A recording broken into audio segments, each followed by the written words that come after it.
क्या बाइबल ईसाइयों का ग्रंथ है? कि बहुत से लोग यही सोचते हैं कि बाइबल जो है वो ईसाइयों का ग्रंथ है। बाइबल क्या है? बाइबल परमेश्वर का प्रेम संदेश है जो समस्त मानव जाति के लिए है। यूहन्ना 3:16 में परमेश्वर ने क्या कहा? परमेश्वर ने जगत से ऐसा प्रेम किया कि उसने अपना इकलौता पुत्र दे दिया कि जो कोई इस पर विश्वास करे वो नाश ना हो परंतु आनंद जीवन पाए। परमेश्वर ने जगत से प्रेम किया और उस प्रेम को उसने क्रूस की अगस्तरी से दिखाया कि उसने हमसे कितना प्यार किया। बाइबल परमेश्वर की मन की बात है जो समस्त मानव जाति के लिए है और इसलिए हमें परमेश्वर के वचन को समझना है। बाइबल खाली ईसाइयों का ग्रंथ नहीं है। ये लोग कहते हैं तो लोग तो कुछ भी कह सकते हैं। सच्चाई यह है कि बाइबल परमेश्वर की मन की बात है। बाइबल परमेश्वर का प्रेम संदेश है जो समस्त मानव जाति के लिए है। मत्ती रस्मा 4 और उसका 22 अध्याय 35 से लेकर के 40 पद तक। उनमें से एक व्यवस्थापक ने उस परखने के लिए उससे पूछा, हे गुरु, व्यवस्था में कौन सी आज्ञा बड़ी है? उसने उससे कहा, तो परमेश्वर अपने प्रभु से अपने सारे फन और अपने सारे प्राण और अपनी सारी बुद्धि के साथ प्रेम रख।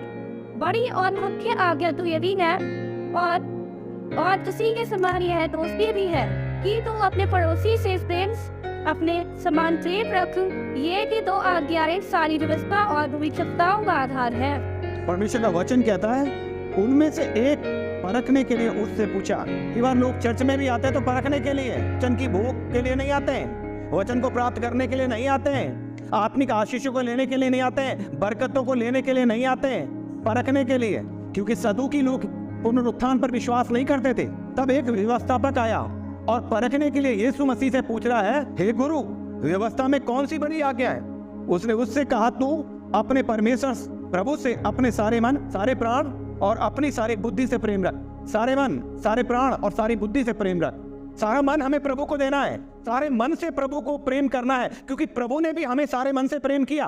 अगर वो थोड़ा सा प्रेम हमसे करता तो हम नाश हो जाते। उसने हमारे हालातों को, हमारे कर्मों को नहीं देखा, परंतु उसने हमसे प्रेम किया। हमारे पापों को नहीं देखा, लेकिन उसने हमसे प्रेम किया, सारे मन से प्रेम किया। क्या आप प्रभु से सारे मन से प्रेम करते हैं? आशीषें तो बड़ी बड़ी चाहते हैं, बरकतें तो बड़ी बड़ी चाहते हैं, क्या सारे मन से उससे प्रेम कर रहे हैं? आधा मन प्रभु के पास, आधा मन कहीं और। सारा मन, सारे प्राण के साथ और फिर सारी बुद्धि के साथ परमेश्वर से प्रेम करना है।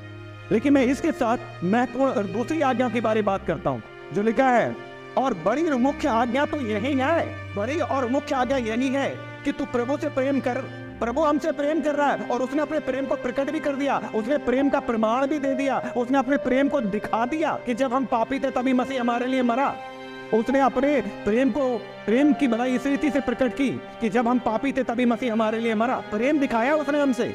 उसने संसार से प्रेम किया, खाली ईसाइयों से नहीं, खाली मसीहों से नहीं, खाली ईसा मसीह पर विश्वास करने वालों से ही नहीं, पर समस्त संसार से प्रेम किया। उसने जगत से ऐसा प्रेम किया, अपने इकलौता पुत्र दिया, ताकि जो कोई उस पर विश्वास करे, प्रभु यीशु पर विश्वास करे, वो नाश ना हो परंतु आनंद जीवन पाए। और इस प्रेम को उसने क्रूस की अगस्तरी पर दिखाया। संसार में रहा तब भी वो प्रेम करता रहा। आप प्रभु यीशु मसीह का जीवन अगर पढ़ेंगे तो आप पाएंगे कि वो पापियों के यहाँ जाता था, उठता था, बैठता था, कोढ़ियों के साथ रहता था, व्यभिचारी लोगों के पास जाता था, उनसे प्रेम करता था, क्योंकि उसने कहा मैं नाश करने नहीं परंतु बचाने आया हूँ। क्योंकि उसने प्रेम किया और उसने प्रेम को दिखाया और यहाँ तक प्रेम किया कि हमारे लिए अपने प्राणों को क्रूस पे दिया। ये पहली बड़ी आज्ञा थी और इसलिए हमें भी चाहिए कि हम सारी मन के साथ, सारी बुद्धि के साथ, सारे प्राण के साथ उससे प्रेम करें। और वचन क्या कहता है? और उसी के समान ये दूसरी भी है कि तू अपने पड़ोसी से अपने समान प्रेम रख। अपने पड़ोसी से अपने समान प्रेम रख। अपने समान अपने पड़ोसी से प्रेम कर।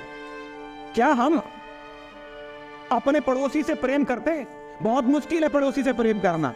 पहली चीज तो पड़ोसी समझ लीजिए कौन है। पड़ोसी पड़ोस में रहने वाला ही नहीं है।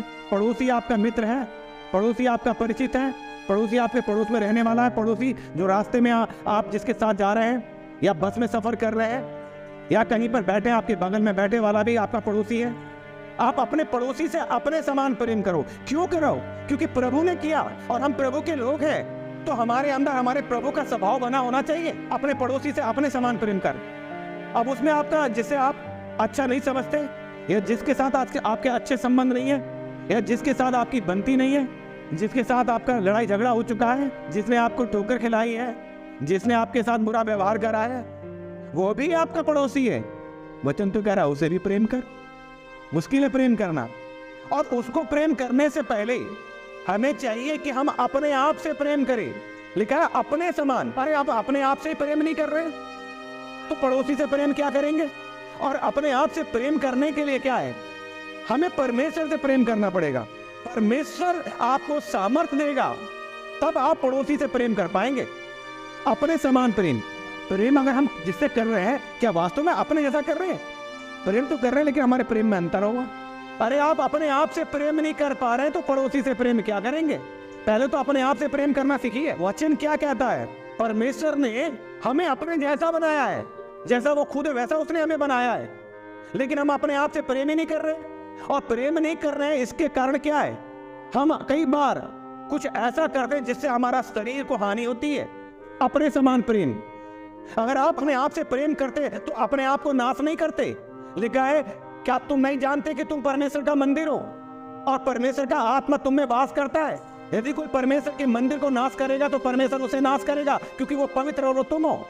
तो आप परमेश्वर का मंदिर है। आप अपने आप से प्रेम कीजिए पहले, और आप अपने आप से प्रेम करते तो अपने आप को नाश नहीं करते। आज बहुत से लोग अपने आप को नाश कर रहे हैं, शराब में, नशे में, स्मैक, ड्रग्स, कितने क्या क्या नशे हैं जो आज लोग देख रहे हो। आप युवा पीढ़ी ज्यादा कर रही है, नशे से अपने शरीर को बुरा कर रहे हैं। अरे आपके पास जो सड़ा लीवर है, आपके पास जो सड़ी आंत है, वो आपने सड़ाई है। परमेश्वर ने आपको सड़ा लीवर नहीं दिया था, परमेश्वर ने आपको बेकार दिल नहीं दिया था। परमेश्वर ने तो आपको हष्ट अच्छा बनाया। वचन कहता है कि परमेश्वर ने अपने स्वरूप में बनाया, हष्ट बनाया, हमें अच्छी आंखें दी, अच्छा कान दिया, हाथ पैर पूरा अच्छा हमें बनाया, अपने जैसा बनाया। हम अपने आप से प्रेम नहीं कर रहे हैं। यदि अपने आप से प्रेम करते तो अपने लीवर को और अपने शरीर को सड़ाते नहीं। आपने क्या करा? अपने आप से प्रेम नहीं करा, तभी तो आप नशा करने लगे। बड़ा आनंद आता है नशा करते समय। बाइबल क्या कह रही है? नीति वचन 23 अध्याय उसका 31 और 32 पद पढ़िए। वचन क्या कह रहा है? जब दाख मधु कैसा दिखाई देता है? लाल। हाँ, और कटोरी में उसका सुंदर रंग होता है। और कटोरे में उस दाख मधु का सुंदर रंग होता है। जब फिर भांड लेना था, और जब वो धार के साथ उड़ेला जाता है, तब उसको ना देखना। तब क्या करना? उसे पीने की बात नहीं हो रही है यहाँ पर। यहाँ लिखा है देखना भी मत, उसे मत देखना। क्यों नहीं देखना? वजह क्या है? हाँ, क्योंकि हाँ, अंत में वह सर्प के समान डसता है, अंत में सर्प के समान डसेगा वो, और गरेब के समान काटता है। गरेब के समान काटता है। तो क्या कर रहे हो? परमेश्वर ने अच्छा लीवर दिया, अच्छी किडनी दी, अच्छे फेफड़े दिए, अच्छा बनाया उसने, लेकिन हमने खुद सड़ा लिया, हमने खुद बर्बाद कर लिया, क्योंकि हम क्या कह रहे थे? उसमें आकर्षण था। नीति वचन 22 का 31 पद, जब दाख मधु लाल दिखाई देता है और कटोरे में उसका सुंदर रंग होता है। कैसा होता है? देखने में बड़ा अच्छा लगता है, सुंदर रंग होता है। जब में धार के साथ उड़ेला जाता है तब उसको ना देखना। रंग तो सुंदर होता है, लेकिन जब उड़ेला जाता है तो उसे मत देखना। क्यों? क्योंकि अंत में वह सर्प की नाई डसता है और करैत के समान काटेगा। परिणाम उसका ये होगा। तो यदि आप अपने आप से प्रेम करते तो आप ये नहीं करते। लोग नशे से ये सब बीमारियों को ले रहे हैं, फिर पैसा कमाते हैं, और वो पैसा लेके डॉक्टर के पास जाते हैं, क्या डॉक्टर साहब हमें ठीक कर दो। लेकिन लीवर डैमेज, फेफड़े खराब, किडनी खराब, डॉक्टर कहेगा अब मेरे बस की बात नहीं है। क्योंकि वो वचन क्या कह रहा है? अंत में सर्प की नाई डसता, करैत के समान काटता है। हमें समझना है इस बात को। अपने आप से प्रेम करो। आप बहुत अच्छे हैं, आप परमेश्वर की कारीगरी है, आपको परमेश्वर ने बहुत सुंदर बनाया है। हाँ, अगर अपने आप कोई बीमारी आ जाती है वो एक अलग बात है। मैं ये नहीं कह रहा हूं कि परमेश्वर चंगाई नहीं देता, परमेश्वर छुटकारा नहीं देता। मैं ये कह रहा हूं, क्या आप अपने आप से प्रेम करते हैं? पड़ोसी से प्रेम करने से पहले आपको अपने आप से प्रेम करना पड़ेगा आपको। और आप अपने आप से प्रेम करेंगे तो अपने आप को अच्छा बना के रखेंगे, अपने आप को मेंटेन करके रखिए। लेकिन वचन क्या कह रहा है? भजन संहिता 127 उसका 3 पद यहाँ लिखा है, देखो लड़के यहोवा का दिया हुआ भाग है, गर्भ का फल उसकी ओर से प्रतिफल है। देखो लड़के यहोवा का दिया हुआ भाग है। बच्चे परमेश्वर की दिया हुआ भाग है, परमेश्वर की दिया हुआ इनाम है जो हमारे लिए है, वो विरासत है जो परमेश्वर ने हमें दी है। और गर्भ का फल उसकी ओर से प्रतिफल है जो परमेश्वर ने दिया। लड़के यहोवा का दिया हुआ भाग है। तो परमेश्वर ने हमें बच्चे दिए हैं, हमें उनकी भी देखभाल करनी है। आपके बच्चे किस रास्ते से किधर जा रहे हैं, आप उनका ध्यान ही नहीं है। आप बोले मेरा बेटा है, अरे आपका बेटा है ना, तो आप अपने बेटे को सही रास्ता बताइए। आपकी बेटी है ना, तो उसे रास्ता बताइए। लिखा लड़के को उस मार्ग की शिक्षा दे जिसपे उसे चलना चाहिए, ताकि बुढ़ापे में भी वो उससे अलग ना होने पाए। आप शिक्षा ही नहीं दे रहे हो, क्योंकि आप खुद अपने आप से प्रेम नहीं कर रहे हो।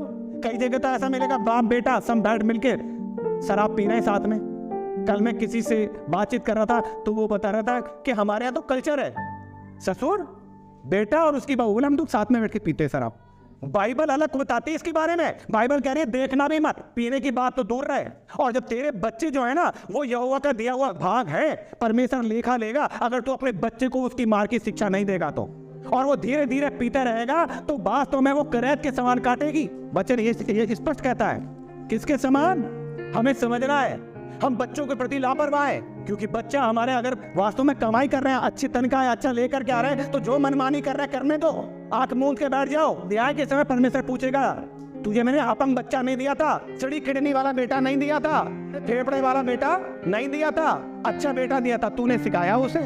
आपको मालूम है एली के 2 बेटे थे, हुपनी और पीनास, और वो दोनों जब गलत करने लगे, परमेश्वर के विरोध में काम करने लगे, कुकर्म में हो गए।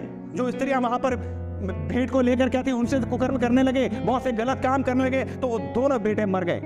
परमेश्वर न्यायी परमेश्वर है, तो परमेश्वर के दिए हुए वरदान है आपके बच्चे। आप लापरवाही क्यों? परमेश्वर एली से भी नाराज हो गया, और इसलिए परमेश्वर ने एली को हटा के शमूएल को भविष्यवक्ता नियुक्त कर दिया। उसके बच्चों को परमेश्वर को ये पाप पर पाप कर रहे, पश्चाताप नहीं कर रहे, पश्चाताप नहीं कर रहे, ये पाप पर पाप कर रहे हैं। परमेश्वर ने एली को कह दिया तुम अब याजक का काम नहीं करोगे, तुम्हारे बेटे भी, तेरे बेटे भी पाप पर पाप कर रहे हैं। तो आप कैसे बच सकते हैं अपने बच्चे के प्रति लापरवाह रह करके? अरे आप हर सब कोशिश कीजिए अपने बच्चों को लेकर के। अब मैं और आप अपने बच्चों को बदल नहीं सकते, बदलने वाला परमेश्वर है। हम उससे ये तो पूछ रहे हैं तनख्वाह कितनी मिली, इस महीने की तनख्वाह कहाँ गई?